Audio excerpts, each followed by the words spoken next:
best time to start pumping and to introduce a bottle to your new little one is when your baby is about 3 to 6 weeks old. This takes advantage of their innate sucking reflex, which doesn't get integrated until they're about 8 to 12 weeks old. And so at the time when they're about 3 to 6 weeks, usually introducing a bottle is fairly easy for them. To get milk for that first bottle, what you'll do is you'll start pumping after a morning breastfeeding session, because this is when most breastfeeding parents have more milk than they do, say, in the evening.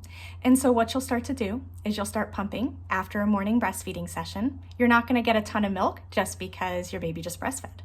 So you might get half an ounce, you might get an ounce, and you do this for a couple days until you have about 3 ounces in your fridge combined, and you take all that milk, you combine it together, you hand it over to a loved one in a bottle with your baby, and you introduce the bottle that day.